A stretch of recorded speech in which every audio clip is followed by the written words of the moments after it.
Good evening. क्या हाल चाल है प्यारे बच्चों। तो केमिस्ट्री पेज में आपका स्वागत है। आज मैं आपके लिए खास तरह का वीडियो लेके आया हूं।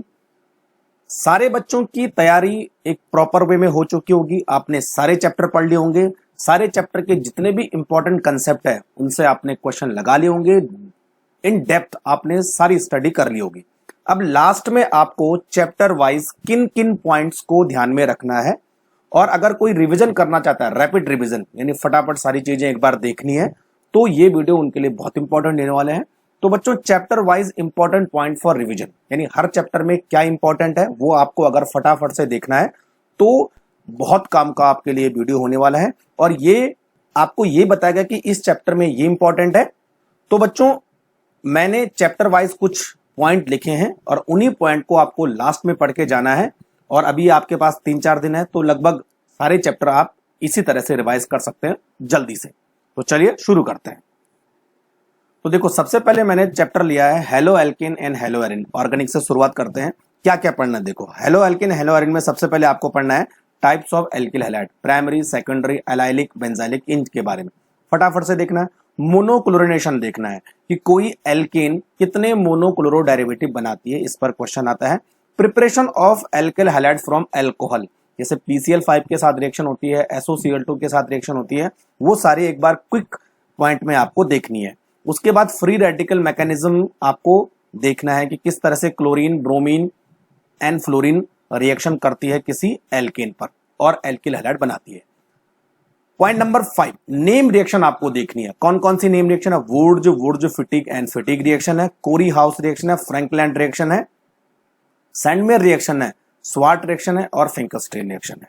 क्लियर? और आगे इसमें है SN1 एंड SN2 रिएक्शन, बहुत इंपॉर्टेंट है। अभी JEE में इससे एक क्वेश्चन आया है। इसके आपको डिफरेंस देखने हैं, कौन एल्किल हैलाइड SN1 फास्ट देगा, कौन एल्किल हैलाइड SN2 फास्ट देगा, वो देखना है। तो कार्बोकैटायन वाला कंसेप्ट मैंने आपको बताया था। साथ में बच्चों मार्कोनिकॉफ और एंटी मार्कोनिकॉफ रूल आपको देखना है।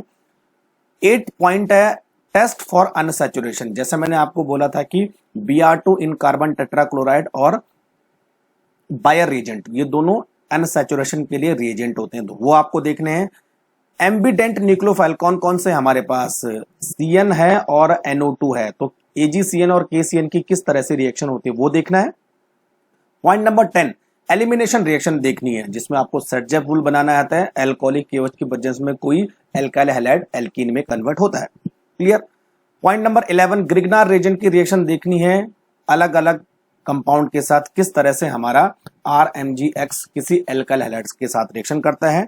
उसके बाद बच्चों point number 12, hydrolysis of chlorobenzene, ये बहुत इंपॉर्टेंट है, इस पर कई सारे क्वेश्चन आते हैं। तो इसमें आपको रेट देखना है कि किस रेट से जो है किसी क्लोरोबेंजीन का हाइड्रोलाइसिस हो सकता है। तो इलेक्ट्रॉन विड्रॉइंग ग्रुप लगे हुए तो रेट ऑफ रिएक्शन बढ़ेगा।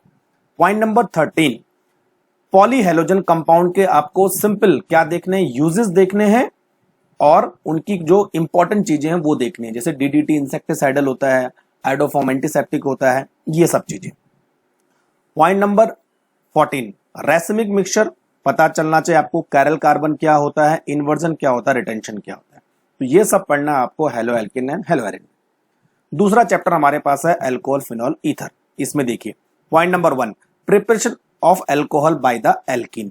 3 तरह से हम बना सकते हैं, एक एसिड कैटालाइज हाइड्रेशन से, दूसरा हाइड्रोबोरेशन ऑक्सीडेशन से, तीसरा मर्क्यूरेशन डिमर्क्यूरेशन से। तो वो रिएक्शन आपको फटाफट देखनी है। इसमें बच्चों जो पहला वाला है ना, एसिड कैटालाइज हाइड्रेशन, इसमें कार्बोकैटायन मीडिएटेड रिएक्शन होते हैं, वो भी आपको देखना है। क्लियर? दूसरा, reduction of carbonyl group. Carbonyl group के रिडक्शन से हम क्या बनाते हैं? अल्कोहल बनाते हैं। तो रिड्यूसिंग एजेंट आपको पढ़ने, lithium aluminium hydride, NaBH4, H2 निकल, इसके बारे में। तीसरा, डाउ प्रोसेस बहुत इंपॉर्टेंट है। क्लोरोबेंजीन से क्या बनता है? फिनॉल बनता है। डाउ प्रोसेस और कुमीन प्रोसेस से कई बार क्वेश्चन आ जाते हैं, तो ये दोनों प्रोसेस आपको देखनी है। Point number 4, boiling point of alcohol and phenol. Boiling point of alcohol से एक आध बार क्वेश्चन आ जाता है, बहुत इजी है। और बच्चों खास करके ऑर्थोनाइट्रोफिनॉल और पैरानाइट्रोफिनॉल के बॉइलिंग पॉइंट पर क्वेश्चन आता है। फिर फिनॉल का बॉइलिंग पॉइंट देखना है कि अल्कोहल के कंपैरिजन में वो कितना कम है और कितना ज्यादा है। सबसे इंपॉर्टेंट है acidity of phenol and alcohol, इस पर बहुत क्वेश्चन पूछे जाते हैं। तो ये आपको देखना है कि अलग अलग अल्कोहल आपको दिए हो तो उसका एसिडिटी ऑर्डर क्या होगा, फिनॉल का एसिडिटी ऑर्डर क्या होगा। Clear? Point number 6, formation of aspirin acetyl salicylic acid किस तरह से बनता है, इस पर एक आध क्वेश्चन आ चुका है। पॉइंट नंबर 7, ल्यूकास टेस्ट देखना है और साथ में रेट ऑफ रिएक्शन देखना है। वो 1 मिनट, 5 मिनट और 10 मिनट वाला है ना। टर्सरी होगा जल्दी देगा, प्राइमरी होगा लेट में देगा। इस पर अभी JEE में क्वेश्चन पूछा गया है, तो ये आपको ध्यान देना है। ल्यूकास रिएजेंट क्या होता है उस पर ध्यान रखना है। ZnCl2 है, एनहाइड्रस ZnCl2 है और क्या है, कॉन्सेंट्रेटेड HCl है। Clear. Point number 8, dehydration of alcohol at different condition with mechanism. ये भी ध्यान रखना है कि डिहाइड्रेशन ऑफ एल्कोहल से क्या बनेगा, ईथर भी बन सकता है और एल्किन भी बन सकता है, डिपेंड करता है कि रिएक्शन कंडीशन कैसी है। Point number 9, rate of dehydration, इस पे कई बार क्वेश्चन आता है, तो ये भी सेम कार्बोकैटायन मीडिएटेड रिएक्शन होती है। क्लियर हो गया। और देखिए इसमें क्या है, oxidation of alcohol, different oxidising agent है, उनके साथ एल्कोहल की क्या रिएक्शन होती है। उसके बाद है बच्चों ESR यानी नाइट्रेशन ऑफ फिनॉल, इसमें कॉन्सेंट्रेटेड और डाइल्यूशन में अलग अलग प्रोडक्ट बनता है, वो ध्यान रखना है। ब्रोमिनेशन ऑफ फिनॉल, इसमें भी एक्वस और नॉन एक्वस सोल्यूशन में अलग अलग, इसमें ट्राइब्रोमो डेरिवेटिव देता है, इसमें मोनोब्रोमो डेरिवेटिव देता है, वो भी ध्यान में रखना है। पॉइंट नंबर 13, रिमर-टिमन रिएक्शन में कौन सा रिएजेंट होता है, क्लोरोफॉर्म एंड KOH, क्या बनता है, सैलिसाइला एल्डिहाइड। कोल्बी रिएक्शन में क्या यूज होता है, CO2 और साथ में KOH, क्या बनता है, सैलिसाइलिक एसिड, ध्यान में रखना है। फर्मेंटेशन ऑफ ग्लूकोज, ये तो सबको मालूम होगा है ना। और एंजाइम, खासकर बच्चों कौन से एंजाइम फर्मेंटेशन में यूज होते हैं वो रखना है, ठीक है। उसके बाद है ईथर में केवल 2 ही चीजें पूछी जाती है, क्लीवेज और ईथर के बारे में कई बार क्वेश्चन आता है। JEE मेन में इस बार इससे क्वेश्चन आया था, तो किस किस टाइप की ईथर किस तरह से क्लीवेज होती है और एक एल्किल हैलाइड और एक एल्कोहल बनाती है, लेकिन कौन सा एल्कोहल बनेगा कौन सा एल्किल हैलाइड बनेगा ये ध्यान में रखना है। पॉइंट नंबर 7, ईथर बनाने के 2 मेथड है, एक तो डिहाइड्रेशन ऑफ एल्कोहल है और दूसरा विलियमसन सिंथेसिस। तो विलियमसन सिंथेसिस की लिमिटेशन भी आपको ध्यान में रखनी है, टर्सरी एल्काइल हैलाइड नहीं होना चाहिए। क्लियर। तो ये भी हो गया। तीसरा चैप्टर हमारे पास है aldehyde, ketone and carboxylic acid. इसमें मोस्टली नेम रिएक्शन है, तो वो आपको एक बार फटाफट से रिवाइज करनी है। देखिए जैसे रोजामंड रिएक्शन है PDBSO4, इसमें रेजेंट यूज होता है। स्टीफन रिएक्शन है SnHCl, साथ में वाटर भी होता है। इटार्ड रिएक्शन है क्रोमाइल क्लोराइड और साथ में बच्चों क्या बनता है, सब में बेंजेल्डिहाइड का फॉर्मेशन होता है। Gattermann coach reaction, carbon monoxide HCl और AlCl3। क्लेमेंशन रिडक्शन होता है, देखो हाइड्रोकार्बन बनेगा किसी कार्बोनिल कंपाउंड से, ZnHg और साथ में HCl। वुल्फ-किशनर रिएक्शन, यहां पर भी सेम प्रोडक्ट है। रिएजेंट क्या है, hydrazine, KOH and ethylene glycol. Tollens test बहुत इंपॉर्टेंट है ना, सिल्वर मिरर टेस्ट भी इसको बोलते हैं, ठीक है। तो ये ध्यान में रखना है। फैलिंग टेस्ट और बेनेडिक्ट टेस्ट, ये भी ध्यान में रखना है। इसके खासकर कलर आपको ध्यान में रखना है। टॉलेंस रिएजेंट का नाम याद होना चाहिए, ammoniacal silver nitrate solution. Falling solution क्या होता है, copper sulphate, sodium potassium tartrate. Clear. उसके बाद है बच्चों ये 3 रिएक्शन आते हैं, aldol reaction, Cannizzaro reaction and iodoform reaction. Aldol reaction में क्या रिएजेंट होता है, डाइल्यूट एल्कली, जिसमें हम बेरियम हाइड्रोक्साइड और सोडियम हाइड्रोक्साइड यूज कर सकते हैं, ठीक है। अल्फा बीटा अनसैचुरेटेड एल्डिहाइड और कीटोन यहां पर बनते हैं। कैनिजारो रिएक्शन कौन देगा, जिसके पास अल्फा हाइड्रोजन नहीं होगा। और रिएजेंट कौन सा यूज करेंगे, कॉन्सेंट्रेटेड NaOH। और बच्चों इसमें एक एल्कोहल बनता है और एक कार्बोक्सिलिक एसिड बनता है, आपको मालूम है। आइडोफॉर्म रिएक्शन कौन देगा, जिसके पास CH3CO ग्रुप होगा। और रिएजेंट कौन सा होता है, NaOH यानी एल्कली NI2। क्लियर। और देखिए इसमें सबसे important, rate of nucleophilic addition reaction, JEE में इससे क्वेश्चन आया है, ठीक है। तो कार्बन के ऊपर प्लस चार्ज बढ़ेगा तो रेट ऑफ रिएक्शन बढ़ेगा, यानी अगर R ग्रुप बढ़ता है तो रेट ऑफ रिएक्शन कम होगा। क्लियर। उसके बाद थोड़ा सा देखना है कीटल कैसे बनते हैं, एसिटल कैसे बनते हैं, हेमी एसिटल क्या होता है और role of dry HCl। Clear. उसके बाद बच्चों क्या करना है आपको, ऑक्सीडेशन ऑफ एल्डिहाइड और कीटोन के बारे में देखना है कि कौन कौन से प्रोडक्ट बन रहे हैं। एल्डिहाइड क्या बनाता है, कार्बोक्सिलिक एसिड बनाता है, कीटोन भी कार्बोक्सिलिक एसिड बनाता है, लेकिन क्या करता है, 2 अलग अलग कार्बन के कार्बोक्सिलिक एसिड बनेंगे। क्लियर। नेक्स्ट हमारे पास है टाइप्स ऑफ कार्बोक्सिलिक एसिड, ठीक है। जैसे एडिपिक एसिड होगा, ग्लूटारिक एसिड हो गया, ऑक्जेलिक एसिड हो गया, इनके बारे में पढ़ना है, इनके कई बार IPC नाम पूछे जाते हैं। उसके बाद बच्चों आपको पढ़ना है कि oxidation of aldehyde, ketone, alcohol and alkyl benzene से हम कार्बोक्सिलिक एसिड बना रहे, कौन कौन से रिएजेंट वहां पर यूज होते हैं, ठीक। उसके बाद hydrolysis of ester amide acyl chloride, anhydride और साइनाइड, इन सब के हाइड्रोलाइसिस से भी हमें कार्बोक्सिलिक एसिड मिलते हैं।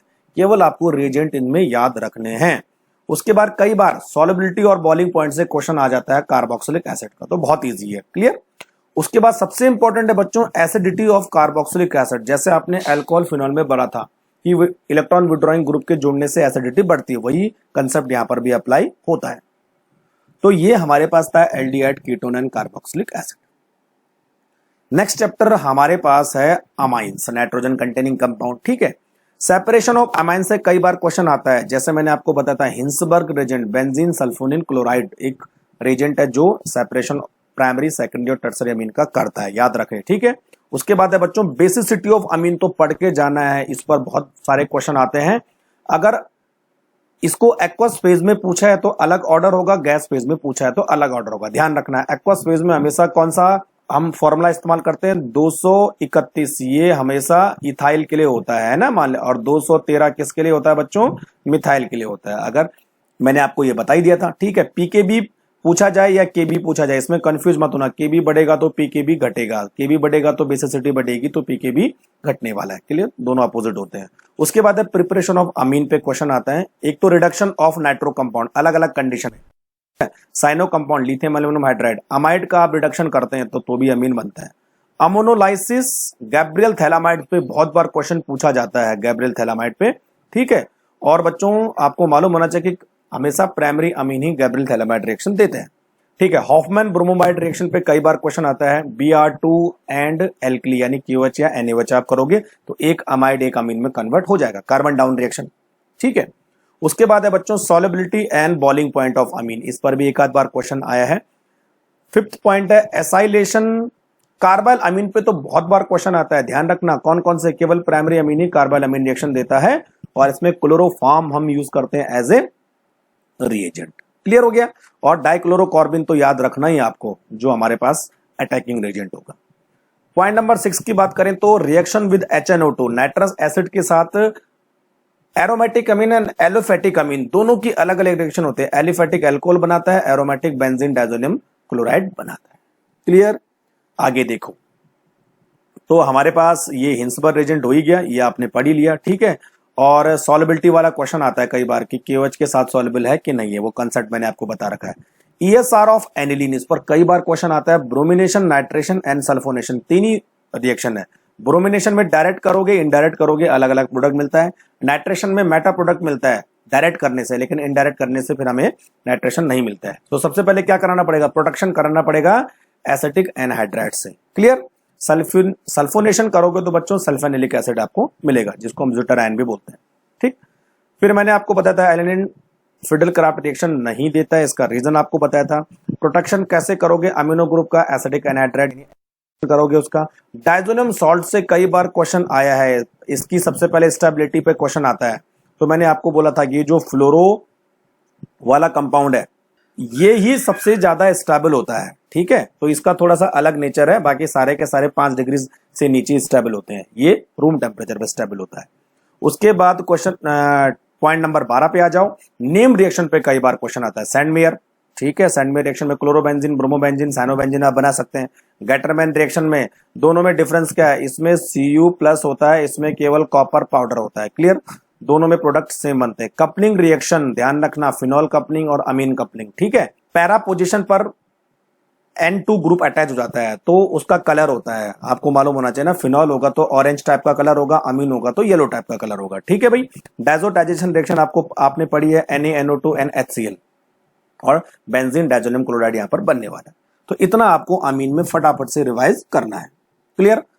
अब आ जाओ इनऑर्गेनिक केमिस्ट्री में पी ब्लॉक। देखिए बच्चों, पी ब्लॉक सबसे इंपॉर्टेंट चैप्टर है केमिस्ट्री में। अब ऐसा क्यों, क्योंकि पी ब्लॉक से लगभग 6 क्वेश्चन आते हैं, यानी पी ब्लॉक पढ़ने से आप केमिस्ट्री में 6 क्वेश्चन कर सकते हो। तो कुछ चैप्टर पढ़ो ना पढ़ो, इस चैप्टर को तो पढ़ के जाना ही है। ठीक है, तो देखो पी ब्लॉक ग्रुप 13 में क्या पढ़ना है। एक तो पढ़ना है बच्चों nature of oxide and nature of hydroxide. ठीक है, उसका बेसिसिटी ऑर्डर, उसका एसिडिटी ऑर्डर पढ़ना है। लिविस एसिड के बारे में पढ़ना है, कौन अच्छा लिविस एसिड होता है, Bi अच्छा लिविस एसिड होता है, और BF3 अच्छा लिविस एसिड नहीं होता है, ये मैंने आपको बताया था। बैक बॉन्डिंग है, जितना छोटे कैटायन होंगे या एनायन होंगे, बैक बॉन्डिंग अच्छी होगी, डिफरेंस होता जाएगा साइज में तो बैक बॉन्डिंग कम हो जाएगी, है ना। बोरेक्स बी टेस्ट मैंने आपको बताया था कि ये कलर देता है डी ब्लॉक के एलिमेंट के साथ, जैसे कॉपर के साथ देता है, निकल के साथ देता है, मैग्नीज के साथ देता है, ठीक है। लेड और एल्यूमिनियम इस टेस्ट को नहीं देते हैं। फिफ्थ पॉइंट कौन सा, स्ट्रक्चर ऑफ डाइबोरेन। इस पर कई बार पूछा जाता है कि 3 सेंट्रिक क्या होता है, 2 सेंट्रिक क्या होता है, कितने ब्रिज हाइड्रोजन होते हैं, कितने हमारे पास टर्मिनल हाइड्रोजन होता है, 4 हाइड्रोजन होते हैं, 2 ब्रिज हाइड्रोजन होता है, ठीक है। बोरिक एसिड के बारे में पूछा था कि बोरिक एसिड जो है किस टाइप का एसिड है बच्चों, मोनोबेसिक एसिड है ना। ये इसकी एसिडिटी OH को एक्सेप्ट करने से होती है, ना कि H को देने से, ठीक। बोराजीन पर क्वेश्चन आता है, इनऑर्गेनिक बेंजीन, ठीक है। चलिए ग्रुप 14 की बात करें हम, तो ग्रुप 14 में आपको ऑक्साइड का नेचर पता करना है। ऑक्साइड के नेचर पे कई बार क्वेश्चन आते हैं, एसिडिक है, बेसिक है या एम्फोटेरिक है, ठीक। कार्बन के केस में आपको एलोट्रोप के बारे में पढ़ना है, डायमंड हो गया, ग्रेफाइट हो गया, फुलरीन हो गया, इन तीनों के बारे में पढ़ना है। इन दोनों के स्ट्रक्चर को आपको डिटेल में पढ़ना है, कहां पर sp3 है, कहां पर sp2 है, बॉन्ड लेंथ कितनी होती है, थर्मल स्टेबिलिटी क्या होती है, ये सब चीजें बारे में पढ़ना है, ठीक है। तीसरा पॉइंट है सिलिकॉन डाइऑक्साइड SiO2 के बारे में पढ़ना है। सिलिकॉन्स के बारे में कई बार क्वेश्चन पूछा जाता है, ठीक है। और सिलिकेट्स के बारे में कई बार क्वेश्चन पूछा जाता है कि ऑर्थो है, पैरा है या चेन सिलिकेट है। क्लियर हो गया। ग्रुप 15 की बात करें, ग्रुप 15 से देखो हाइड्राइड के बारे में पूछा जाता है, क्या क्या, बॉन्ड एंगल पूछा जाता है, बॉन्ड स्ट्रेंथ पूछी जाती है, थर्मल स्टेबिलिटी पूछी जाती है, रिड्यूसिंग नेचर पूछा जाता है। क्लियर बच्चों, ठीक है। तो थर्मल स्टेबिलिटी का कॉन्सेप्ट क्या, बॉन्ड लेंथ जितनी बड़ी होगी थर्मल स्टेबिलिटी उतनी कम होगी, रिड्यूसिंग पावर उतनी बढ़ेगी, ठीक है। तो ये कंसेप्ट आपको इस्तेमाल करना है। दूसरा पॉइंट है ऑक्साइड ऑफ नाइट्रोजन, इनका एसिडिक नेचर पूछा जाता है, इलेक्ट्रोनेगेटिविटी बढ़ेगी तो एसिडिटी बढ़ेगी और ऑक्सीडेशन नंबर बढ़ेगा तो एसिडिटी बढ़ने वाली। स्ट्रक्चर के बारे में कई बार पूछा जाता है, ठीक है। तीसरे पॉइंट पर आ जाओ, हैलाइड्स ऑफ नाइट्रोजन, इनकी स्टेबिलिटी, लीविस बेस कैरेक्टर और बॉन्ड एंगल के बारे में क्वेश्चन आता है, तो आपको ये ध्यान में रखना है, ठीक है। अच्छा, अभी JEE में फॉर्मेशन ऑफ N2 गैस पे क्वेश्चन आया था, उसमें लेड नाइट्रेट दे रखा था, अमोनियम डाइक्रोमेट दे रखा था, एजाइड भी था, तो वो ध्यान में रखना। 3 कंपाउंड मैंने आपको बताए थे, वही नाइट्रोजन गैस बनाएंगे, है ना, बाकी और नहीं बनाएंगे। फिफ्थ पॉइंट की बात करें तो हैबर प्रोसेस के बारे में आप पढ़ना है, एक्सोथर्मिक है, एंडोथर्मिक है, कौन सा कैटलिस्ट यूज होता है, आयरन ऑक्साइड आपको पता है, ठीक है। और इसमें जो रिएक्शन होती है वो एक्सोथर्मिक होती है, टेम्परेचर कम करना पड़ता है, प्रेशर बढ़ाना पड़ता है। 6 पॉइंट की मैं बात करूं तो नाइट्रिक एसिड यानी प्रोसेस में नाइट्रिक एसिड कैसे बनाया जाता है वो ध्यान रखना है, ठीक है। और सबसे इंपॉर्टेंट है बच्चों 7 पॉइंट, यहां पे नाइट्रिक एसिड की कॉपर के साथ रिएक्शन आती है ना। कई बार बच्चे कंफ्यूज होते हैं कि क्या पढ़े इनऑर्गेनिक केमिस्ट्री में, तो जो पॉइंट मैं बता रहा हूं वो सारे पढ़ के जाओ ढंग से। नाइट्रिक एसिड की कॉपर के साथ रिएक्शन, बस ये पढ़ के जाओ, है ना। उसके बाद ब्राउन रिंग टेस्ट पे क्वेश्चन आता है, कौन देता है बच्चों, नाइट्रेट आयन देता है ना, और इसमें फेरस सल्फेट और एस्टेसोफोर भी मिलाते हैं। Point number 9, allotrope of phosphorus, इसके बारे में पढ़ना है आपको, ठीक है। और ऑक्साइड ऑफ फॉस्फोरस, ठीक है, P4O6 P4O10 के बारे में आपको पढ़ना है, ठीक है। कितने PO बॉन्ड होते हैं, कितने POP बॉन्ड होते हैं वो भी पढ़ना है। Point number 10, oxo acid of phosphorus, oxo acid तो सबके पढ़ने जाना है, फॉस्फोरस पढ़ के जाना है, हेलोजन पढ़ के जाना है और सल्फर पढ़ के जाना है। क्लियर बच्चों। ऑक्सो एसिड में क्या पूछा जाता है, देखो स्ट्रक्चर के बारे में पूछा जाता है, ऑक्सीडेशन नंबर पूछा जाता है, रिड्यूसिंग प्रॉपर्टी पूछी जाती है और PO बॉन्ड कितने हैं ये भी पूछा जाता है फॉस्फोरस के केस में, ठीक। चलिए आ जाए अब ग्रुप नंबर 16 पर। अगेन वही हाइड्राइड का एसिडिक नेचर पूछा जाएगा, थर्मल स्टेबिलिटी पूछी जाएगी, रिड्यूसिंग पावर पूछी जाएगी एंड बॉइलिंग पॉइंट पर भी इसमें क्वेश्चन आता है, ठीक है। हैलाइड्स ऑफ सल्फर, इस पर भी एक आध क्वेश्चन, इनके स्ट्रक्चर पर क्वेश्चन पूछते हैं, SF4 है, ठीक है, उस पर क्वेश्चन आता है। ओजोन के बारे में आपको पढ़ना है कि ओजोन क्या है, पैरामैग्नेटिक है, डायमैग्नेटिक है, बनती कैसे है, ओजोन जो है एक ऑक्सीडाइजिंग एजेंट होता है, ये सब चीज पढ़नी है। Point number 4, allotrope of sulphur, इसके बारे में पढ़ना है, रोमिक सल्फर, मोनोक्लोमिक सल्फर, उनके बारे में खास कर बात क्या होती है, एसिड स्ट्रक्चर होता है, ठीक है, कौन स्टेबल होता है, कौन अनस्टेबल होता है। Point number 5, oxo acid of sulphur, ये ऑक्सो एसिड तो छोड़ने नहीं है ना, स्ट्रक्चर पढ़ना है। अच्छा, इसमें क्या पूछा, देखो परऑक्साइड बॉन्ड पूछा था, किसमें परऑक्साइड बॉन्ड होता है और किसमें SS बॉन्ड होता है ये भी पूछा था, किसमें SOS बॉन्ड होता है ये भी पूछा जाता है। क्लियर। लास्ट आपको पढ़ना है, इसमें कॉन्टैक्ट प्रोसेस से हम क्या बनाते हैं, एस्ट्रोसोफोर बनाते हैं, तो उसकी प्रॉपर्टीज क्या होती है। क्लियर बच्चों। चलो तो ग्रुप 16 कंप्लीट। अब बात करें हम ग्रुप 17 की, G17 है ना, हैलोजन वाला। देखो हैलोजन में क्या पूछा जाता है, इलेक्ट्रॉन गेन एंथैल्पी का ऑर्डर थोड़ा सा अपोजिट है, क्लोरीन पहले आएगा, फ्लोरीन बाद में चलेगा। इलेक्ट्रोनेगेटिविटी तो एक रेगुलर उसमें चलती है। बॉन्ड डिसोसिएशन एंथैल्पी पूछी जाती है Cl2F2Br2 की, तो F2 तीसरे नंबर पर आता है, पहले Cl2 आता है, फिर Br2 आता है, फिर F2, फिर आता है बच्चों I2। ठीक है। ऑक्सीडेशन पोटेंशियल पूछा जाता है, रिड्यूसिंग पावर पूछी जाती है, किसकी ज्यादा होती है। क्लियर। दूसरा ऑक्सीडेशन स्टेट, ट्रांजिशन स्टेट, अगर +1 होगा तो कौन सा होगा, +3 होगा तो कौन सा होगा, +5 होगा तो +7 कौन सा। ठीक है। रिएक्शन विद वाटर बहुत इंपॉर्टेंट है बच्चों, है ना, फ्लोरीन, क्लोरीन, ब्रोमीन और आयोडीन, ये एक बार देख लेना। उसके बाद है हैलाइड्स। हैलाइड्स पर तो कई बार क्वेश्चन आते हैं, डायपोल मूवमेंट पर क्वेश्चन आता है, थर्मल स्टेबिलिटी पर क्वेश्चन आता है, एसिडिटी पर क्वेश्चन आता है, रिड्यूसिंग पावर पर क्वेश्चन पूछा जाता है, बॉन्ड डिसोसिएशन एनर्जी जैसे मैंने ऊपर बता दिया, और बॉन्ड लेंथ पर क्वेश्चन आता है। तो कंसेप्ट आपको मालूम होगा तो इजिली हो जाएगा।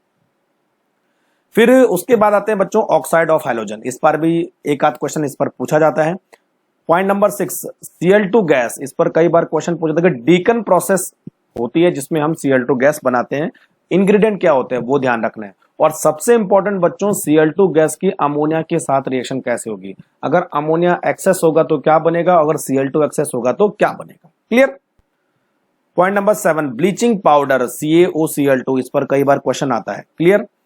पॉइंट नंबर 8 HCl, एक्वारेजिया के बारे में पढ़ना है। तो एक्वारेजिया क्या होता है, HCl और HNO3 का मिक्सचर होता है, और खासकर इसकी रिएक्शन किसके साथ पढ़नी है, प्लेटिनम और गोल्ड के साथ पढ़नी है। Point number 9 oxo acid of hydrogen, इसके बारे में तो पढ़ना ही है, स्ट्रक्चर पढ़ना है, एसिडिक नेचर पढ़ना है, स्टेबिलिटी पढ़नी है, एंड ऑक्सीडेशन पावर पढ़नी है। Clear. Point number 10 inter hydrogen compound के बारे में थोड़ा सा देखना है। ग्रुप 18 में आ जाओ आप, सबसे पहले उसकी जनरल प्रॉपर्टी पढ़नी है। ठीक है। उसके बाद जिनॉन के कंपाउंड के बारे में पढ़ना है बच्चों, इसको छोड़ के मत जाना है, इस पर क्वेश्चन आते हैं, स्ट्रक्चर पर क्वेश्चन आता है, ज्योमेट्री पर क्वेश्चन आता है, और लोन पेयर काउंट करने पर क्वेश्चन आता है, कितने लोन पेयर होते हैं। ठीक है। और हाइड्रोलाइसिस ऑफ जिनॉन फ्लोराइड, इस पर भी क्वेश्चन कई बार पूछे जाते हैं, तो इसको पढ़ के जरूर जाना। क्लियर। अब आ जाओ मेटलर्जी पर। मेटलर्जी पर क्या पढ़ना है, एक तो सारे ओर के फॉर्मूले पढ़ने हैं, और एलॉयज के बारे में पढ़ना है। एलॉयज किस किस मेटल से मिलकर बना होता है, कितना परसेंट होता है वो भी पढ़ सकते हैं, लेकिन परसेंटेज काफी ज्यादा हो जाता है। उसके बाद है फोर्थ फ्लोटेशन मेथड, इस बार JEE में क्वेश्चन में इस पर आया था, कौन से मेटल के लिए यूज किया जाता है और क्या प्रोसेस होती है। पॉइंट नंबर 3 लीचिंग पर क्वेश्चन आता है। ठीक है। लीचिंग किसके लिए यूज होती है, गोल्ड एंड सिल्वर के लिए। क्लियर बच्चों। कैल्सिनेशन एंड रोस्टिंग, रिएक्शन दे देते हैं, बताते हैं कौन सा कैल्सिनेशन कौन सा रोस्टिंग है। ब्लास्ट फर्नेस, इस पर कि आयरन का जो टाइप है, यानी पिग आयरन है, रोट आयरन है, या फिर कास्ट आयरन है, और इंप्योरिटीज किसकी होती है, कार्बन की होती है, कितने परसेंट होती है ये भी पूछा जाता है। और एक्सट्रैक्शन ऑफ आयरन में सिलिकॉन की इंप्योरिटीज होती है, हम जो है कैल्शियम कार्बोनेट क्यों मिलाते हैं उसके बारे में पूछा जाता है, रिएक्शन पूछी जाती है। क्लियर। उसके बाद है point number 6 extraction of copper, Bessemerisation, Cu2S and Cu2, पिछली बार क्वेश्चन आया था इस पर।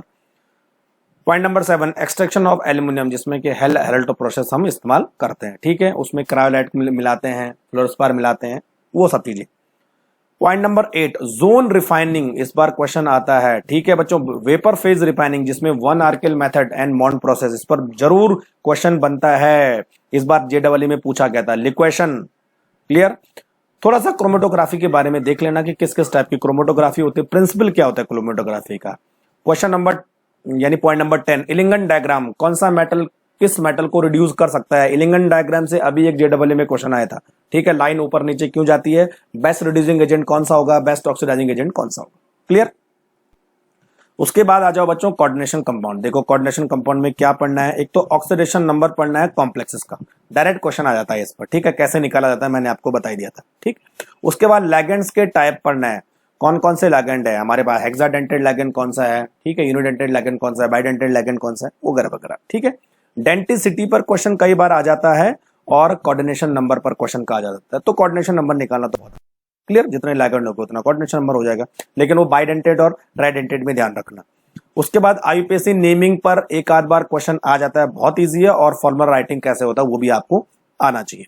अब देखो बच्चों CFT और VBT, और 3 थ्योरी यहां पर, CFT, VBT and Warner theory.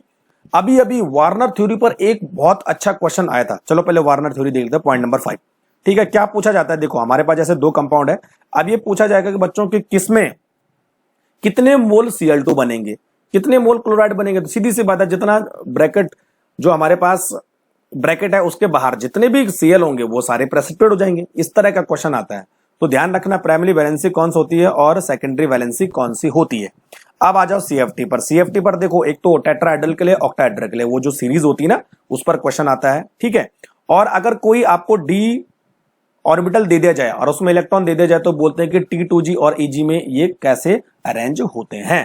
Direct question आ जाता है इसमें। VBT से क्या क्वेश्चन आएगा, देखो ज्योमेट्री पूछी जाएगी, हाइब्रिडाइजेशन पूछा जाएगा, ठीक है, मैग्नेटिक प्रॉपर्टी पूछी जाएगी, और इसमें हाई स्पिन और लो स्पिन पे क्वेश्चन आता है, ठीक है।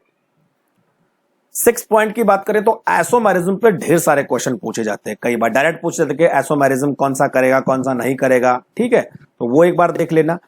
और पॉइंट नंबर 7, स्टेबिलिटी और एप्लीकेशन पे क्वेश्चन आता है। खासकर ये सिस्प्लैटिन तो याद करके चले जाना, ठीक है। सिस्प्लैटिन का काम क्या होता है, एंटी कैंसर एजेंट, ठीक है बच्चों। चलो पॉलीमर बहुत इजी है, छोड़ना बात इन चैप्टर को, है ना। क्लासिफिकेशन ऑफ पॉलीमर देख लेना, कौन सा जो है सिंथेटिक पॉलीमर है, कौन सा नेचुरल पॉलीमर है, थर्मोप्लास्टिक कौन सा है, थर्मोसेटिक कौन सा है, इस पर कई बार क्वेश्चन पूछे जाते हैं, ठीक है बच्चों। पॉलीमराइजेशन रिएक्शन कौन सी है, चेन ग्रोथ पॉलीमराइजेशन है, स्टेप ग्रोथ पॉलीमराइजेशन है, क्लियर, फ्री रेडिकल पॉलीमराइजेशन है। उसके बाद क्या पढ़ना है आपको, पॉलीमर के स्ट्रक्चर पढ़ने हैं, है ना, और उनके मोनोमर पढ़ने हैं, बस ये पढ़ना है। यूजेस पढ़ सकते हो तो बहुत अच्छी बात है। जैसे मान लीजिए बेकेलाइट के पूछे जाए, फिनॉल फॉर्मेल्डिहाइड होता है, खासकर जो है नाइलॉन 6, इस पर कई बार क्वेश्चन बनता है। अब बायोमोलिक्यूल में क्या पढ़ के जाना है, बहुत इजी चैप्टर है, इजी क्वेश्चन पूछे जाते हैं इससे, ठीक है। एक तो बच के जाना बच्चों, रिड्यूसिंग शुगर और नॉन रिड्यूसिंग शुगर कौन हैं। सारे पॉलीसैकेराइड नॉन रिड्यूसिंग शुगर होते हैं और सुक्रोज नॉन रिड्यूसिंग शुगर होता है, बस ध्यान रखना, ठीक है। रिएक्शन ऑफ ग्लूकोज, इस पर अभी JEE में एक क्वेश्चन आया था। HI के साथ कौन सी रिएक्शन होगी, HCN के साथ कौन सी रिएक्शन होगी, ब्रोमीन वाटर के साथ कौन सी रिएक्शन होगी, HNO3 के साथ कौन सी रिएक्शन होगी, ध्यान रखना, और एसिटिक एनाइड्राइड के साथ कौन सी रिएक्शन होगी, क्लियर बच्चों। तीसरा हमारे पास है साइक्लिक स्ट्रक्चर ऑफ ग्लूकोज और फ्रक्टोज, है ना। कैरल कार्बन के बारे में पूछा जाता है। साइक्लिक स्ट्रक्चर में एक कैरल कार्बन बढ़ जाता है। म्यूटा रोटेशन कौन करेगा कौन नहीं करेगा, इसका same concept reducing and non reducing sugar से है। उसके बाद क्या पढ़ना है आपको, डाइसैकेराइड पढ़ना है और उसकी यूनिट पढ़नी है। जैसे मान लीजिए कि हमारे पास लैक्टोज है तो गैलेक्टोज एंड ग्लूकोज। अब सबसे इंपॉर्टेंट क्या, लिंकेज पढ़नी है, कौन सा यूनिट किस दूसरी यूनिट से कौन से कार्बन से जुड़ा होता है, लिंकेज पढ़नी है, ठीक है बच्चों। जैसे सुक्रोज में 1,2 लिंकेज होती है, माल्टोज में 1,4 लिंकेज होती है, गैलेक्टोज में भी 1,4 लिंकेज होती है, क्लियर। पॉलीसैकेराइड में भी यही पढ़ना है कि पॉलीसैकेराइड किस मोनोमर से मिलकर बना होता है और उनकी यूनिट कौन सी होती है, क्लियर। और स्टार्च में आपको बच्चों क्या पढ़ना है, एमाइलोज और एमाइलोपेक्टिन के बारे में पढ़ना है, इस पर क्वेश्चन पूछा जाता है, ठीक है। उसके बाद टेस्ट फॉर कार्बोहाइड्रेट, इस बार सलिवानोव टेस्ट पे एक क्वेश्चन आया था जो कि कीटोज और एक्सो शुगर को आपस में डिफरेंशिएट करता है, ठीक है। उसके बाद point number 7, types of reaction by enzyme, ये ध्यान रखना कि कौन सा एंजाइम किस टाइप की रिएक्शन को कैटालाइज करता है, क्लियर। उसके बाद पॉइंट नंबर 8 में क्या पढ़ना है, प्रोटीन के बारे में पढ़ना है, कौन से प्रोटीन है, ग्लोबुलर प्रोटीन है कि फाइब्रस प्रोटीन है, उनके एग्जांपल पढ़ने हैं और स्ट्रक्चर पढ़ना है, ठीक है। Primary, secondary, tertiary and quaternary, बस उनकी खास बात पढ़नी है फटाफट से। डिनेचुरेशन के बारे में पढ़ना है कि डिनेचुरेशन वाले कौन कौन से फैक्टर होते हैं, और केमिकल टेस्ट मैंने आपको बताई देता है ना। पॉइंट नंबर 9 में क्या पढ़ना है, अमीनो एसिड पढ़ने, बहुत इंपॉर्टेंट बच्चों। अमीनो एसिड का क्लासिफिकेशन जो मैंने आपको बताया था, एसेंशियल और नॉन एसेंशियल, ठीक है, वेरी इंपॉर्टेंट पर्सन हॉल्ट, उसको याद रखना, उस पर कई बार क्वेश्चन पूछा जाता है। विटामिन पर क्या क्वेश्चन आता है, इनके केमिकल नेम पर क्वेश्चन आता है, कौन सा विटामिन क्या डिजीज कॉज कर सकता है, जब उसकी डिफिशियंसी हो जाती है उसका केमिकल नेम क्या होता है, इसी पर क्वेश्चन आता जाता था। न्यूक्लिक एसिड पर क्या क्वेश्चन आता है बच्चों, आरएनए और डीएनए के बारे में क्वेश्चन आता है, बेस पेयर के बारे में क्वेश्चन आता है, शुगर कौन सी होती है उसके बारे में क्वेश्चन आता है, लिंकेज के बारे में ज्यादातर क्वेश्चन आ सकता है। और लास्ट में इसमें क्या देखना है आपको, हार्मोन्स देखने हैं, कौन सा हार्मोन्स कहां होता है, कौन कौन सी डिजीज हो सकते हैं उस हार्मोन्स की कमी से, और उस हार्मोन्स का फंक्शन क्या है, ठीक है। और कई बार बच्चों इसमें केमिकल नेचर पे क्वेश्चन पूछा जाता है कि पेप्टाइड हार्मोन कौन से हैं, अमीन्स हार्मोन कौन सा है, इस पर ज्यादा क्वेश्चन पूछा जाता है, क्लियर। उसके बाद आओ केमिस्ट्री इन एवरीडे लाइफ, बहुत इजी है, एक क्वेश्चन तो पक्का बनेगा, पढ़ के जरूर जाना है ना।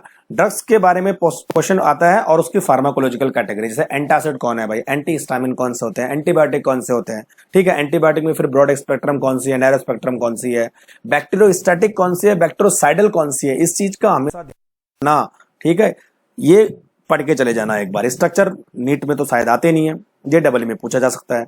उसके बाद है आर्टिफिशियल स्वीटनर्स, ठीक है, सुक्रोलोज हो गया, एलिटिम हो गया, सैक्रिन हो गया, थोड़ा उनके बारे में देख के जाना है ना। और जैसे हमारे पास वो कोल्ड वाली थी, वो भी देख के जाना एक बार। फूड प्रिजर्वेटिव, सोडियम बेंजोएट, एक बार क्वेश्चन आया था इसमें, है ना। और सोप्स और डिटर्जेंट के बारे में पढ़ के चले जाना, खासकर डिटर्जेंट का क्लासिफिकेशन, एनायनिक कौन सा है, आयनिक कौन सा है और कैटायनिक कौन सा है। क्लियर। फिर आ जाओ हाइड्रोकार्बन पर, क्लास 11th है ना। हाइड्रोकार्बन में 4 पोर्शन में आप इसको डिवाइड करेंगे, एल्कीन, एल्काइन, बेंजीन और एल्कीन। क्लियर। पहले एल्कीन यानी डबल बॉन्ड वाले, C double bond C. Alkene में क्या पढ़ना है, मार्कोनिकॉफ, एंटी मार्कोनिकॉफ, मैंने आपको बता ही दिया था, है ना, किस तरह से रिएक्शन होती है। एक में पेरोक्साइड यूज होता है, एक में पेरोक्साइड यूज नहीं होता है। स्टेबिलिटी ऑफ एल्कीन किस पे डिपेंड करेगी, अल्फा हाइड्रोजन जितने ज्यादा होंगे। ठीक है। अच्छा, उसके बाद है बच्चों लिंडलार कैटलिस्ट और बर्क रिएक्शन, ये ध्यान रखना, एक में सिस बनता है, एक में ट्रांस बनता है। ठीक है।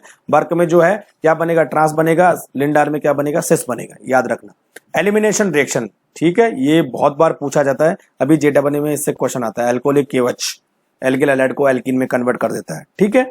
उसके बाद है डिहाइड्रेशन। डिहाइड्रेशन कौन करता है, सल्फ्यूरिक एसिड, फॉस्फोरिक एसिड करता है। एक अल्कोहल किस में कन्वर्ट होता है, एल्कीन में होता है। ठीक है। कार्बोकैटायन होती है।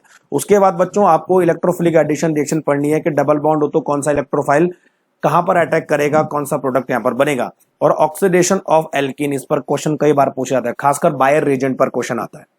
एल्काइन की बात करें तो बच्चों इस पर ओजोनोलाइसिस पर क्वेश्चन आता है। अच्छा, एक चीज और ध्यान रखना, एल्कीन के ओजोनोलाइसिस पर कई बार क्वेश्चन आता है। ठीक है। एल्काइन के भी ओजोनोलाइसिस पर क्वेश्चन आता है। ऑक्सीडेशन ऑफ एल्काइन बहुत इंपॉर्टेंट है। क्लियर। उसके बाद है एल्काइन का एसिडिक नेचर, थोड़ा सा देख लेना बस है, इलेक्ट्रोनेगेटिविटी देख लेना। उसके बाद है बच्चों एल्काइन की मेटल के साथ रिएक्शन और टॉलेंस रीजन के साथ रिएक्शन, ये कई बार पूछा जाता है। ठीक है। इलेक्ट्रोफिलिक एडिशन रिएक्शन तो आपको देखनी है। ठीक है। हाइड्रोलाइसिस, जिसमें हम लोग mercuric acid and sulphuric acid का इस्तेमाल करते हैं, एक एल्डिहाइड कीटोन बनता है, यानी कार्बोनिल कंपाउंड वहां पे बनता है। ठीक है। अच्छा, ओजोनोलाइसिस मैंने 2 बार लिख दिया, चलो माफ कर देना भाई, है ना, एक ही बार पढ़ना है। उसके बाद है बच्चों बेंजीन। देखो बेंजीन में क्या पढ़ना है, बेंजीन में आपको ईएसआर पढ़ना है, इलेक्ट्रोफिलिक सब्स्टिट्यूशन रिएक्शन। वो 5 रिएक्शन मैंने आपको बताई थी, ब्रोमिनेशन, क्लोरिनेशन यानी हेलोजिनेशन, उसके बाद है नाइट्रेशन, उसके बाद है सल्फोनेशन, उसके बाद है हमारे pass filter Crafts acylation and filter craft alkylation. कौन कौन सा इलेक्ट्रोफाइल यहां पर यूज होता है वो जरूर पढ़ना है। ठीक है। और रेट ऑफ रिएक्शन किस तरह से डिसाइड होती है वो ध्यान में रखना है। और सबसे ज्यादा इस पर क्वेश्चन पूछे जाते हैं रेट ऑफ ईएसआर। ठीक है। यानी पहले कोई ग्रुप आपको दे दिया जाता है और उसके बाद पूछा जाता है कि इनमें से किस ग्रुप में रेट ऑफ ईएसआर जल्दी होगा। तो सीधी सी बात है, रखना है, अगर इलेक्ट्रॉन डोनेटिंग ग्रुप हो तो रेट ऑफ ईएसआर बढ़ जाता है, इलेक्ट्रॉन विड्रॉइंग ग्रुप हो तो रेट ऑफ ईएसआर घट जाता है। बस क्लोरीन का ध्यान रखना, वो एक्सेप्शन है। ठीक है। उसके बाद है एक्टिवेशन डीएक्टिवेशन ग्रुप, तो आप पढ़ ही लोगे। ठीक है। मेटाडाइटिंग एंड ऑर्थोपैराडाइटिंग। क्लियर। एल्केन्स यानी सिंगल बॉन्ड में क्या पढ़ना है, देखो नेम रिएक्शन पढ़नी है, जिसमें वुड्स रिएक्शन वगैरह आ गई, वो सारी मैंने आपको कैलकुलेटर में बताया। कोल्बो इलेक्ट्रोलाइसिस, ठीक है, तीनों चीजें बना सकते हैं, बस आपको ध्यान रखना कौन कौन से रिएजेंट यूज होते हैं। हेलोजिनेशन फ्रीडेटिकल मैकेनिज्म के थ्रू काम करता है। मोनोक्लोरिनेशन जो आपने एल्किलाइड में पढ़ा था वही यहां पर पढ़ना है। ऑक्सीडेशन ऑफ एल्केन्स, हमारे पास अगर ऑक्सीजन ज्यादा हो तो कौन सा प्रोडक्ट बनेगा, ऑक्सीजन कम हो तो कौन सा प्रोडक्ट बनेगा। बॉइलिंग पॉइंट पर कई बार क्वेश्चन आता है, ब्रांचिंग बढ़ने से बॉइलिंग पॉइंट कम हो जाता है। क्लियर। चलो आ जाओ पीरियोडिक टेबल पर, है ना, ये भी बहुत इजी है। पीरियोडिक टेबल पर जेडब्ल्यू में क्वेश्चन आता, बहुत इजी पूछा गया था, ज्यादा परेशान करने वाला चैप्टर नहीं है। 4 चीजें आपको ध्यान रखनी है। एटॉमिक रेडियस किस तरह से घटती बढ़ती है, आयोनाइजेशन एंथैल्पी किस तरह से घटती बढ़ती है, इलेक्ट्रॉन गेन एंथैल्पी किस तरह से घटती बढ़ती है, इलेक्ट्रोनेगेटिविटी। एक्सेप्शन वाले क्वेश्चन आते हैं, ध्यान रखना बच्चों। एटॉमिक रेडिएशन में कोई एक्सेप्शन तो है नहीं, लेफ्ट टू राइट घटती है, ऊपर से नीचे बढ़ती है। आयोनाइजेशन एंथैल्पी एटॉमिक रेडियस से जस्ट अपोजिट चलती है, ये तीनों, आईपी, इलेक्ट्रॉन गेन एंथैल्पी और इलेक्ट्रोनेगेटिविटी, है ना। तो इलेक्ट्रॉन गेन एंथैल्पी में क्लोरीन और फ्लोरीन वाला थोड़ा सा एक्सेप्शन देख लेना। आयोनाइजेशन एंथैल्पी में आपको क्या देखना है, जैसे हमारे पास नाइट्रोजन है वो कम हो जाएगा, यानी जहां पर जो है फुल फील्ड ऑर्बिटल आते हैं या हाफ फील्ड ऑर्बिटल आते हैं वहां पर स्टेबिलिटी बढ़ जाती है, तो उसका आईपी थोड़ा सा चेंज हो जाएगा, वो ध्यान रखना है। ठीक है। उसके बाद बच्चों पॉइंट नंबर 5 की अगर हम बात करें तो 5 में क्या पढ़ना है आपको, देखो शील्डिंग इफेक्ट पढ़ना है, थोड़ा सा अट्रैक्शन फोर्स कब बढ़ रहा है कब कम हो रहा है। ठीक है। इफेक्टिव न्यूक्लियर चार्ज के बारे में पढ़ना है, फैक्टर पढ़ने हैं बोलने का मतलब है। पॉइंट नंबर 6, ये लॉज पढ़ने हैं आपको, है ना, मॉडर्न पीरियोडिक लॉ कौन सा है, डोबर्नियर लॉ कौन सा है, न्यूटन्स का ऑक्टेव लॉ कौन सा है, वो थोड़ा सा वो ध्यान रखना है, उनमें एग्जांपल के बारे में क्वेश्चन पूछ लेता है। पॉइंट नंबर 7, ऑक्साइड के नेचर के बारे में क्वेश्चन आता है, कौन एसिडिक है, कौन बेसिक है, कौन एम्फोटेरिक है और कौन हमारे पास एसिडिक बेसिक न्यूट्रल है। ठीक है। न्यूट्रल हमारे पास नाइट्रस ऑक्साइड होता है, कार्बन मोनोऑक्साइड होता है एंड NO होता है, ये 3 होते हैं। एम्फोटेरिक कौन सा होता है? लेड के ऑक्साइड होते हैं, एल्यूमिनियम के ऑक्साइड होते हैं, जिंक के ऑक्साइड होते हैं। ध्यान रखना, जितने भी हमारे पास मेटल है यानी जो एस ब्लॉक के एलिमेंट है वो बेसिक ऑक्साइड बनाते हैं। एसिडिक ऑक्साइड कौन से बनाते हैं? जो नॉन मेटल होते हैं। क्लियर? ऑक्सीडेशन नंबर बढ़ेगा तो जो एसिडिक नेचर है वो भी यानी एसिडिक स्ट्रेंथ बढ़ेगी। ठीक है, जैसे लास्ट 8 पॉइंट क्या, मेटल कौन सा है, नॉन मेटल कौन सा है, मेटलॉइड्स कौन से होते हैं, सिंथेटिक एलिमेंट कौन सा है, नेचुरल एलिमेंट कौन सा। ठीक है बच्चों, चलो। अच्छा, जो पीरियोडिक टेबल है उसमें बच्चों गैडोलिनियम, उसका आप इलेक्ट्रॉनिक कॉन्फ़िगरेशन जरूर पढ़ के जाना, अभी आएगा वो डीएनएफ ब्लॉक में। इलेक्ट्रोकेमिस्ट्री में क्या पढ़ना है देखो, मोस्ट ऑफ न्यूमेरिकल पूछे जाते हैं, अभी भी बहुत इजी न्यूमेरिकल आया था। ठीक है, इलेक्ट्रोकेमिकल सीरीज तो आप पढ़ के जाना, वहां पर ऑक्सीडाइजिंग और रिड्यूसिंग पावर से क्वेश्चन पूछा जाता है। Clear? Electrode potential of cell ये निकालने के लिए आता है कि दो आपको जो है मेटल दिए होते हैं और दोनों का जो है इलेक्ट्रोड पोटेंशियल दिए होता है, ईएमएफ निकालना है। बहुत इजी है हमारे पास। ठीक है, कैथोड माइनस एनोड आपको पता होना चाहिए, है ना। उसके बाद बच्चों डेल्टा जी पर क्वेश्चन आता है। ठीक है, delta G equal to minus n F E naught cell, उस पर क्वेश्चन आता है, कई बार पूछा। नास्ट इक्वेशन पर क्वेश्चन आता है, केसी पर क्वेश्चन आता है, लेकिन रेयर चांस है केसी पर आने पर। ई नॉट सेल तो आपको निकालना ही जाएगा। ठीक है, कंडक्टेंस और फैक्टर अफेक्टिंग कंडक्टेंस, इसको जरूर पढ़ के जाना। ठीक है, कि डाइल्यूशन से कंडक्टेंस पे क्या फर्क पड़ता है।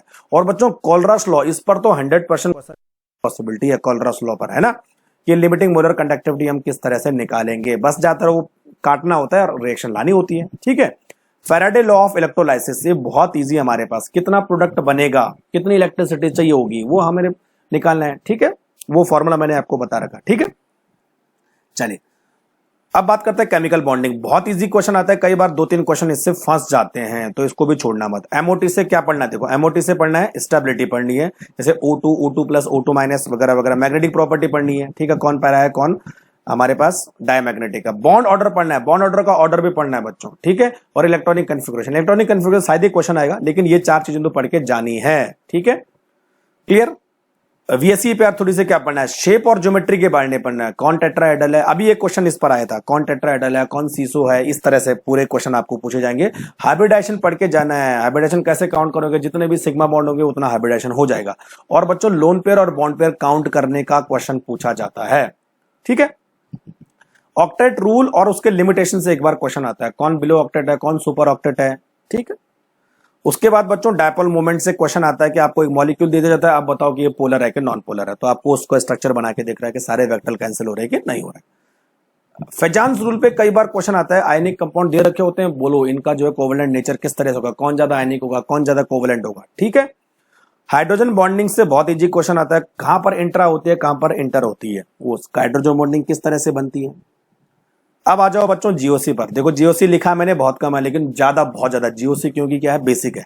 आइसोमेरिज्म पर क्वेश्चन पूछा जाता है। आइसोमेरिज्म पर मतलब स्ट्रक्चर आइसोमेरिज्म, 4 कंपाउंड दे देंगे, बताओ यहाँ पर मेटामेरिज्म है कि नहीं है, ट्यूटमेरिज्म है, ये सब आता है। ठीक है, ऑप्टिकल आइसोमेरिज्म पर क्वेश्चन आने के बहुत ज्यादा चांसेस है, खासकर सिस और ट्रांस, वो भी पढ़ के चले जाना, कौन कार्यल होगा, कौन कार्यल नहीं होगा। ठीक है बच्चों, उसके बाद है अटैकिंग रेजेंट, जैसे हमारे पास है कार्बोकैटायन, इसके स्टेबिलिटी पर क्वेश्चन आता है। Carbanion, free radical, electrophile, nucleophile, carbene, इनके स्टेबिलिटी पर क्वेश्चन पूछे जाते हैं, ध्यान रखिए। ठीक है, तो इसको जरूर पढ़ के चले जाना। उसके बाद है बच्चों इलेक्ट्रॉनिक डिस्प्लेसमेंट रिएक्शन, जिसमें रिजोनेंस, इंडक्टिव, हाइपर कंजुगेशन और इलेक्ट्रोमैग्नेटिक। खासकर आपको रिजोनेंस, इंडक्टिव और हाइपर कंजुगेशन, इन तीनों तो पढ़ के जाना है।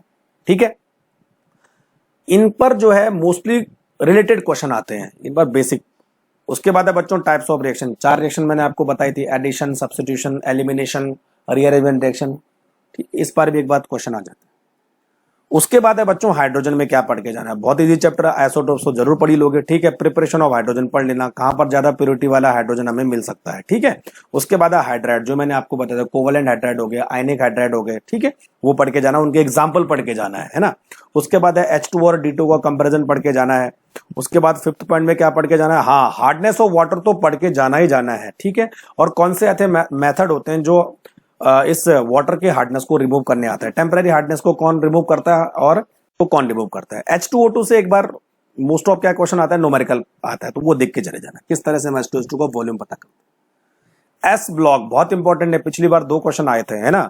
देखिए, तो एस ब्लॉक से क्या पढ़ना है, जनरल प्रॉपर्टी पढ़नी है, फिजिकल प्रॉपर्टी जैसे boiling point, melting point, density. हाँ अभी देखो फोटो सेल से क्वेश्चन आया था, तो सीजियम जो है फोटो सेल में यानी सोलर सेल में यूज होता है ना, बहुत इंपॉर्टेंट है। ठीक है, इलेक्ट्रोपॉजिटिव कैरेक्टर कैसे बढ़ेगा, आईपी का ऑर्डर क्या होने वाला है। ठीक, टाइप्स ऑफ ऑक्साइड, ये बहुत इंपॉर्टेंट है, टाइप्स ऑफ ऑक्साइड है ना, एस ब्लॉक के वैसे भी क्या बेसिक ऑक्साइड बनाते हैं, ठीक है।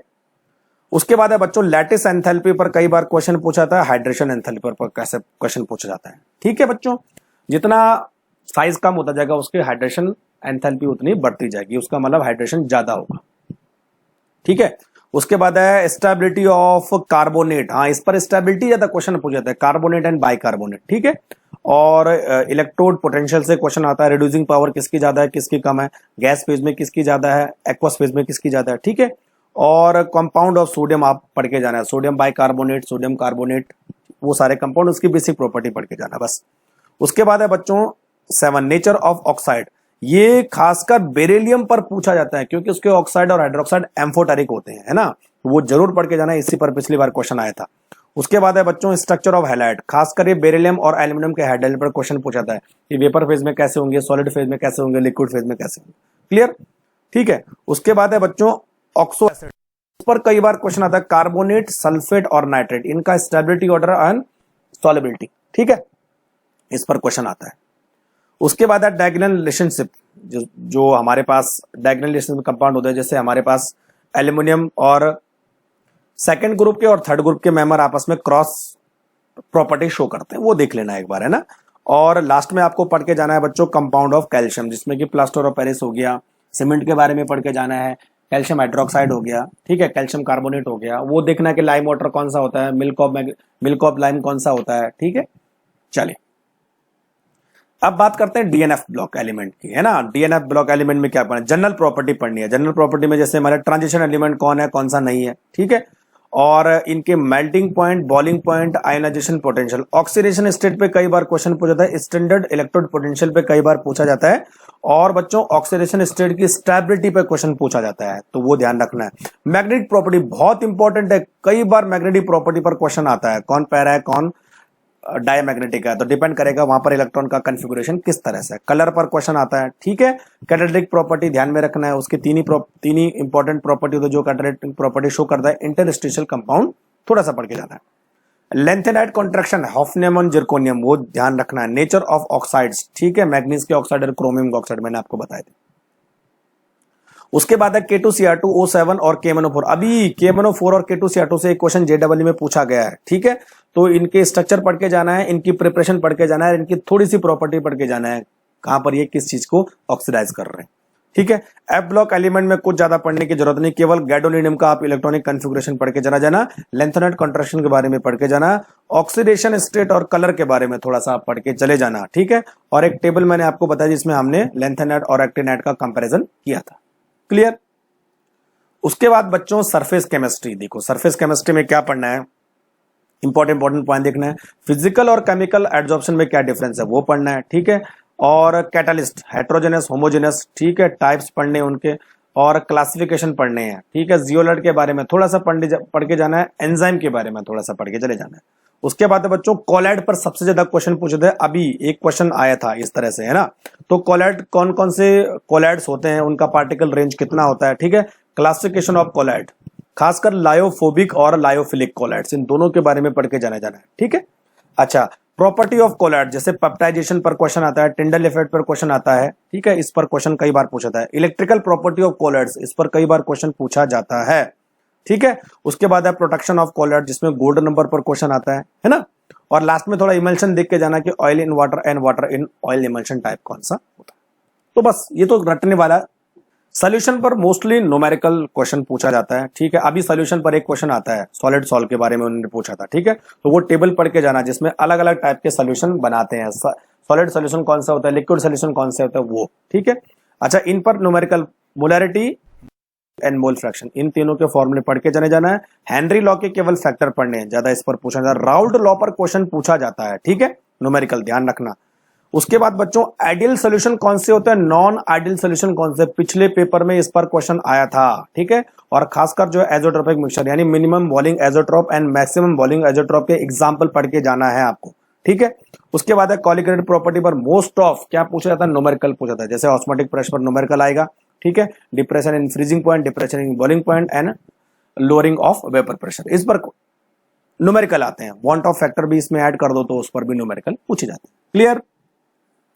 थर्मोडायनेमिक्स में क्या पढ़ के जाना है, मैं सलाह दूंगा तो थर्मोडायनेमिक्स में आपको स्पॉन्टेनियस और नॉन स्पॉन्टेनियस रिएक्शन कौन सी होती है, और डेल्टा जी यानी जो गिब्स फ्री एनर्जी होती है, इस पर कई बार क्वेश्चन पूछा जाता है, और खासकर एंट्रोपी, एंट्रोपी वाला जो फॉर्मूला है उस पर क्वेश्चन पूछा जाता है। और बच्चों ध्यान रखना, कब रिएक्शन नॉन स्पॉन्टेनियस होगी, कब स्पॉन्टेनियस होगी, इसके साइन के बारे में क्वेश्चन पूछा जाता है। तो एंट्रोपी, एंथैल्पी और टेम्परेचर, इन तीनों के इफेक्ट को मिला जुला के वो साइन डिसाइड होता है, वो मैंने आपको बताई रखा। ठीक है, उसके बाद क्या पढ़ के जाना है, स्टेट फंक्शन और पाथ फंक्शन कौन से होते हैं। ठीक है बच्चों, पाथ फंक्शन हमारे पास दो ही है, एक W है, दूसरा Q है। ठीक है, उसके बाद एक्सटेंसिव और इंटेंसिव प्रॉपर्टी क्या होती है, इसके एग्जांपल पढ़ के जाना है।